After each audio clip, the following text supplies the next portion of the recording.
Hello again, everybody. This is JidMenosta, and I'm back bringing you my road to Templar. And this is episode 2. Not sure what I'm going to call it yet. I haven't quite made that up. First one's, obviously, for obvious reasons, Revelations. This one's going to be something, but I'm digressing. Anyway, you'll notice in this game, I come in late in the first round. It's, manhunt. It's 2 minutes in and this dude runs right in front of me. Promising kill. Anyway, I want to kind of talk a little bit more about what I've been seeing and what I've been learning, going through the process of the game. I haven't played the game today. Had class tonight, got home, watched a couple of shows, watched Boss, old episode of Spartacus, because I love that show, it's so great. And decided to record this commentary. So, hope you guys enjoy. And I needed a little refresher on what happens in this match so I can talk to you guys about a few things. And one of them is right there, as you saw, ground finishes. Now, what I'm noticing from what Ubisoft has done with the multiplayer of the game is they've both empowered the offense and the defense with more tricks. The offense with stuff like you saw there, and that's ground finishes. You get 50 points for it, but anybody on your team that does not kill that target can get a ground finish. And there's a few moments in upcoming videos where you'll see myself, my buddy Jay, and my buddy Phil. We're like 3 Italian mobsters just beating the shit out of a guy who didn't pay his fucking bills. I mean, we just kick the living crap out of the guys on the ground because, either one of us didn't get the kill, or we all didn't get the kill. We showed up a little late, and we were like, you know what, screw it. It's 150 points for our offense. Let's fucking beat this dude's head in. So we do. So I'm still not 100% on how I feel about ground finishes, though. At times, I like it. At other times, I don't, because it's like, okay, well, it's a way to get points as a consolation for not getting the kill. I mean, even if you get the target assist for marking the target, you still get a chance to get a finish on the guy, which is pretty cool. I mean, excuse me. It's just one of those things. I don't know. I like it, and I don't like it at times. I mean, it's just kind of how it works. And another thing is probably going to get patched out, because it got patched in Brotherhood, and that was the fact that the NPCs in groups don't look around. Like, they don't look back over their shoulders or anything like that, like players do, like I'm doing right here. I'm observing my surroundings. The courtesan next to me kind of moves, but that's like way after the fact.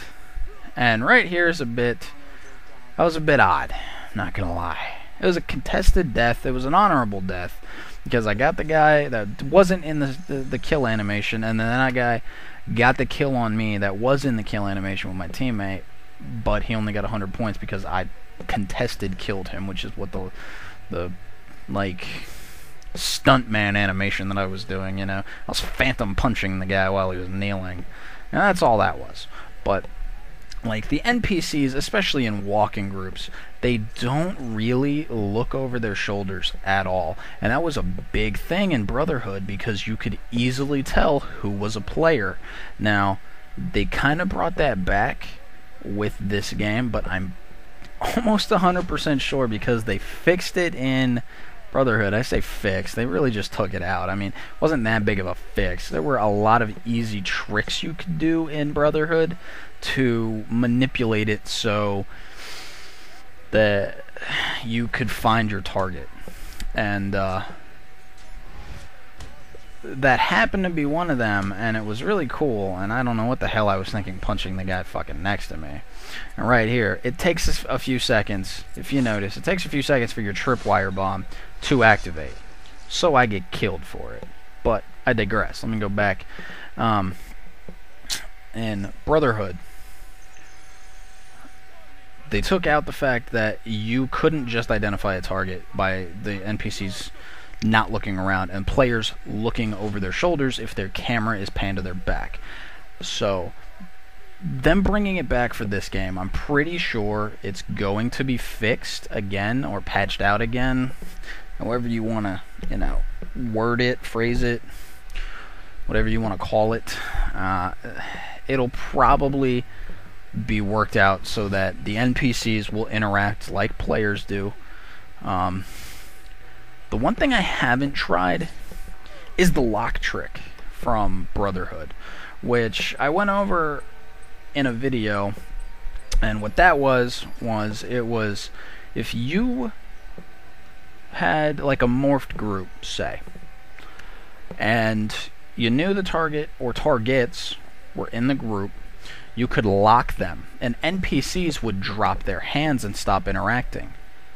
Whereas players, when you locked them, would continue to interact. And what they did in that, eventually, was they completely eliminated that as well. Which, I know why they did it. They did it because they wanted certain abilities to be used again in the game. Because, let's be honest, if you have the ability to, lock a bunch of people and only players are going to continue to interact when they're locked because they're focused on, it's pretty easy to tell who you have as a target. So they took that out so that people would actually use more abilities. So I haven't, like I said, I haven't tried it in Revelations. I need to. I've been way too focused on kind of leveling up because I absolutely hate the starting abilities. They're good abilities. I don't think they're worthy of, let me get a start with them. Like right here. You'll notice, this is what I'm talking about. I am looking around and the NPC next to me, like I'm staring at my targets when I lock them. And the NPC, who is an exact replica model of me, is just continuing to interact with the group. Like, that is a dead giveaway that that's me and not an NPC. I mean, it'll probably be marked out again in the game. But until then, for all you would-be assassins that love playing it as much as I do, or are going to get into it after watching this, which I hope many of you are, because the community can only grow as far as I'm concerned. Like, it's a great game. Brotherhood was amazing, and